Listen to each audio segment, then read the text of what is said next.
Dr. Morgentaler. You all know this man. He's small, but very tough.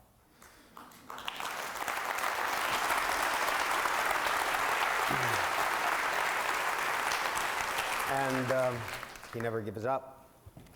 He's been vilified. He's been physically threatened. He's been charged. He's been tried. It seemed in the 70s and 80s you were tried over and over and over again. But after you've survived Auschwitz, what can they really do to you? He says, children that are born and loved and well nurtured don't build concentration camps. Henry Morgentaler. Thank you.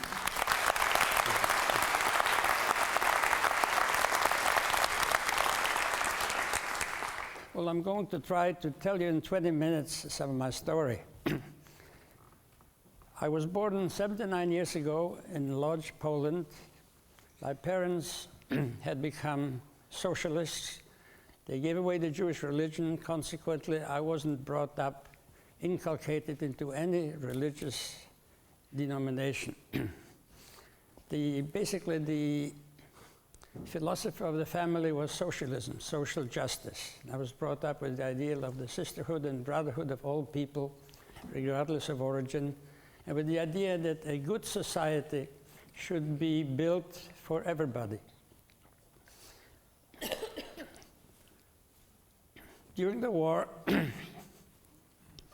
I was put into a ghetto in Lodz, where I spent 4 years with my mother and younger brother.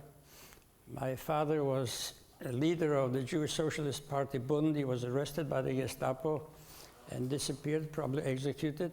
My sister died in the concentration camp of Treblinka in Poland. And I survived my younger brother, and we came to Canada. I graduated. I always wanted to become a doctor. I wanted to become another Pasteur to help humanity. And eventually I was accepted at the University of Montreal, and I got my diploma from Cardinal Léger. He didn't know what kind of a black sheep I would become later. I didn't know that either.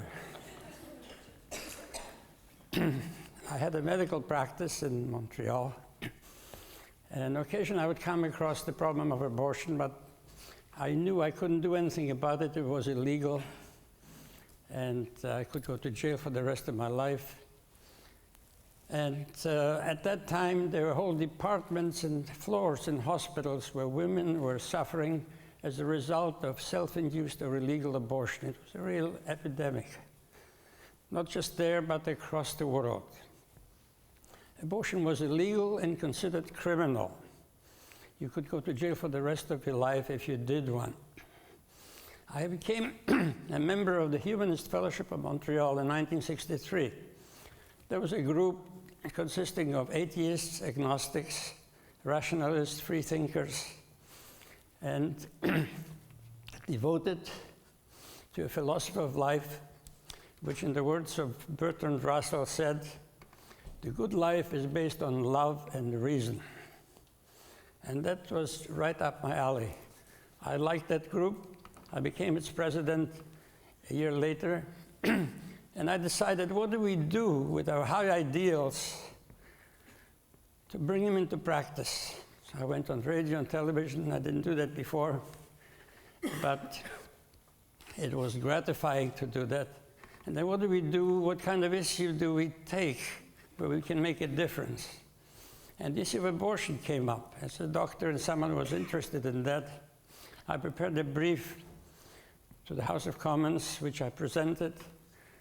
And that was a historical turning point in my life. I didn't know that at the time, but as a result of the publicity generated by that brief, in which we said that women should have a right to medical abortion, women should not have to die as a result of self-induced or criminal abortions, women should be given that right. That created a lot of publicity. And something which I didn't expect, but which happened, is that women started coming to my office asking for abortions. And I would say, I agree with you, you know my opinions, but I can't do it because if I help you, I might go to jail, lose my license. I have a family with 2 children. I'm sorry. And these women would go away and eventually end up in some back alley butcher shop and be injured. And this was going on for about 2 months. And eventually, my moral dilemma became acute. Do I help these women or not? If I help them, well, they would be okay. They would have a medical abortion, which doesn't carry much risk. I would save their life, possibly their health. But if I didn't help them, I would condemn them to some back alley abortionist and to possibly die as a result of an illegal bad abortion. And after about 2 months of this inner struggle, I decided it was my duty as a humanist, as a human being, as a doctor, to help these women and to practice civil disobedience to a law which I had decried as being unjust, unfair, and cruel. So that started the big adventure of my life. My life was stressful, but I was practicing what I was preaching. Women were coming from all across the country, even from the United States. I had trained a number of doctors in this new technique, which I was the first to use in North America, the vacuum suction technique, which is one of the best, in fact, and is widely used now across North America. Well, the inevitable thing happened. I was arrested and tried in Montreal before a French-Canadian Catholic jury. I testified on my behalf, and lo and behold, the jury acquitted me. It was a great victory. On the surface, I didn't have much in common with these people who are my jurors. They're from a working-class neighborhood. They're all Catholic, going to church. I was a Jewish immigrant who was an atheist, humanist who didn't swear on the Bible, yet they believed me. They believed in my motives, and they acquitted me. And that reaffirmed my faith in humanity. And I thought that this would be a precedent, that abortion now will be legal across the country. But unfortunately, it didn't go that way. The Canadian legal system being the way it was, the Court of Appeal of Quebec reversed the jury verdict, and in spite of the jury verdict, declared me guilty. It went to the Supreme Court, which at that time approved of that, and I had to go to jail. He was a man who was acquitted by a jury, being in jail. While I was there, the Crown, the Quebec government, wanted to bring me to my knees, tried me again a second time, and I was acquitted again by a French-Canadian jury. Twice acquitted, and yet I was in jail. I remember a cartoon in the Globe and Mail which said, after I was acquitted the second time, a guard sending in the tray of food under the bar saying, "Dr. Morgentaler, you've been acquitted a second time." I was still in jail. That created a stir and indignation among civil libertarians across the country. The former Prime Minister John Diefenbaker introduced a bill in Parliament which said that a jury verdict of innocence cannot be overturned. The government eventually accepted that. It was voted on. And it's known as the Morgentaler Amendment to the Criminal Code. One of my achievements. I'm proud of that.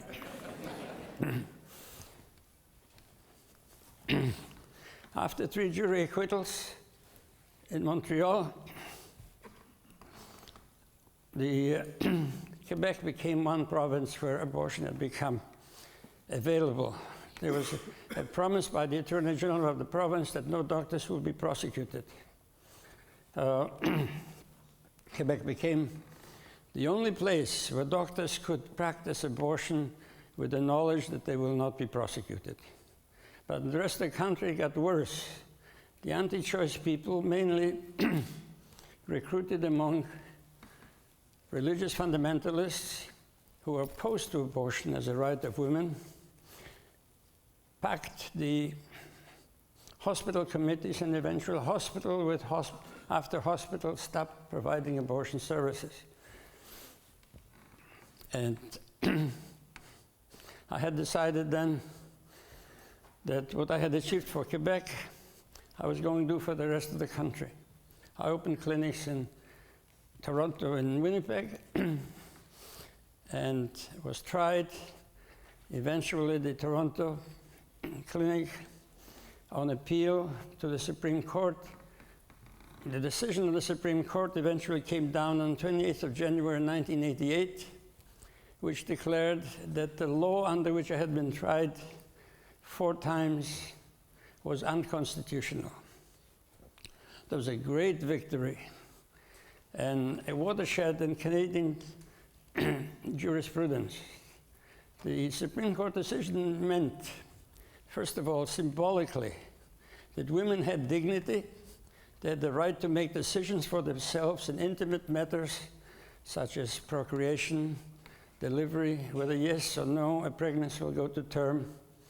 And it was the decision of the woman, not a committee of 3 doctors or other strangers to decide for the woman. So symbolically, had a great, great significance. In practice, what happened was that not much had changed. And I was still getting women in my clinic from the Atlantic provinces, and I had decided then to open clinics in areas where it was needed. I opened a clinic in Halifax. I had to fight the Nova Scotia government all the way to the Supreme Court, and I won that battle. I opened a clinic in Fredericton. I had to fight the New Brunswick government all the way to the Supreme Court, and I won. I mean, to make a story short, I built up 8 clinics across the country. And I think that this is my legacy to this country. Clinics where women are treated with respect, with dignity, with understanding and compassion, and with competence, with the best, newest modern techniques. What's the situation now? Well, most of Canada, the situation is a lot better than it used to be. Women have access now. In 4 provinces, women not only have access, but they don't have to pay for abortions under Medicare. They have it under Medicare, like Ontario, British Columbia, Alberta, and Newfoundland. However, unfortunately, there are still 4 provinces which do not recognize clinics, and women in these provinces have to pay out of their own pocket for an abortion which they should have under Medicare. And this is a continuing battle in which I'm still involved. I'm suing the New Brunswick government now for not providing abortions under Medicare in New Brunswick. They refuse not only to pay for abortions done at my clinic, but also for the doctor's fee there. Now, what is the importance of this issue?